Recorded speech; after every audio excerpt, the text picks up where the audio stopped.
Bonjour et bienvenue. Aujourd'hui, on va décortiquer ensemble un outil d'investissement qui a franchement complètement changé la donne pour des millions de personnes, les ETF. Imaginez un peu la promesse, et s'il était possible d'investir comme ça dans les 500 plus grandes entreprises américaines en un seul clic, et pour quelques dizaines d'euros seulement? Eh bien, c'est exactement ce que permettent les ETF. Bon, rentrons dans le vif du sujet. Avant, pour investir en bourse, il fallait souvent choisir soi-même des actions. Acheter du Tesla par-ci, du L'Oréal par-là. C'est une démarche qui peut être compliquée, bien sûr, mais surtout elle est très risquée. On connaît le dicton, mettre tous ses œufs dans le même panier, c'est rarement une bonne idée en finance. Alors comment on fait? Eh bien, c'est là qu'intervient ce qu'on pourrait appeler la révolution du panier. Voyons voir ce qui se cache derrière ce concept d'ETF. Et voilà la solution, l'ETF pour Exchange Traded Fund. En français, on les appelle aussi tout simplement des trackers. Pourquoi? Parce que leur seul et unique objectif, c'est de traquer, de suivre à la trace la performance d'un indice boursier. L'idée, ce n'est plus d'essayer de battre le marché, mais simplement de faire aussi bien que lui. Pour que ce soit limpide, on va utiliser une image toute simple. Au lieu de voir ça comme une action, imaginez l'ETF comme une sorte de panier de course. Et c'est là que l'idée prend tout son sens. Plutôt que d'acheter une pomme, puis une orange, puis une poire, une par une, on achète directement un panier de fruits déjà tout prêt, bien diversifié. Et ça illustre parfaitement le concept. Si un fruit dans le lot est un peu abîmé, son impact sur la valeur totale du panier est minime. C'est ça la puissance de la diversification, rendue incroyablement simple.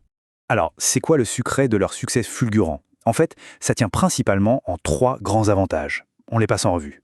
Le premier, c'est la diversification poussée à son maximum. Avec un seul ETF qu'on appelle World, on peut investir d'un coup dans plus de 1500 entreprises à travers le monde. On y trouve de la tech américaine, de l'industrie européenne, des marchés asiatiques, le tout en un seul achat. Le deuxième avantage, et là c'est radical, les frais. Les fonds d'investissement classiques, ceux que les banques proposent souvent, ils prélèvent en général entre 2 et 3% de frais par an. Un ETF, lui, coûte la plupart du temps moins de 0,25% par an. Sur le long terme, cette différence de frais est juste colossale pour la performance d'un portefeuille. Et enfin, la simplicité. C'est déconcertant de facilité. Un ETF, ça s'achète et ça se vend sur une place boursière, exactement de la même manière qu'une action classique. L'opération prend littéralement quelques secondes depuis un ordinateur ou même un smartphone, ce qui offre une flexibilité totale. D'accord, donc c'est simple, diversifié et vraiment pas cher. Mais concrètement, comment ça marche derrière? Et surtout, parce que c'est essentiel, quels sont les risques qu'il faut connaître? En fait, le mécanisme est plutôt transparent. Il y a des sociétés spécialisées qu'on appelle des émetteurs. Les plus connus sont Amundi, iShares ou encore Vanguard. Leur travail, c'est d'acheter physiquement les centaines d'actions qui composent l'indice. Ces actions, elles sont bien réelles et détenues dans le fonds. Et quand on achète un ETF, on achète une petite part de ce grand fonds. Il y a donc bien des actifs tangibles derrière. Une question qui revient souvent, que se passe-t-il avec les dividendes que les entreprises du panier versent? Eh bien, il y a 2 types d'ETF.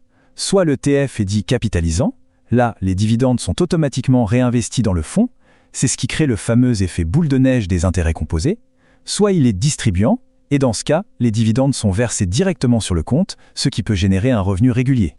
Et on arrive au point le plus important, soyons très clairs là-dessus, il faut bien comprendre qu'un ETF, ça diversifie le risque de tomber sur la mauvaise entreprise, mais ça n'élimine pas le risque du marché lui-même. Dit simplement, si le marché mondial dans son ensemble baisse de 20%, l'ETF qui le suit va aussi baisser de 20%. Alors au final, qu'est-ce qu'on doit retenir de tout ça? En conclusion, l'ETF se présente vraiment comme un outil qui peut simplifier la préparation de l'avenir financier. Finalement, on peut le voir comme l'outil parfait pour se construire un patrimoine sur le long terme sans pour autant avoir besoin d'être un expert de la finance. C'est une vraie démocratisation de l'investissement intelligent. Et tout ça, ça nous amène à une dernière question qui est plus une question de stratégie personnelle. Est-ce qu'il vaut mieux se concentrer sur l'économie d'un pays en particulier ou bien parier sur la croissance de l'économie mondiale dans son ensemble? La réponse, eh bien, elle appartient à chaque investisseur.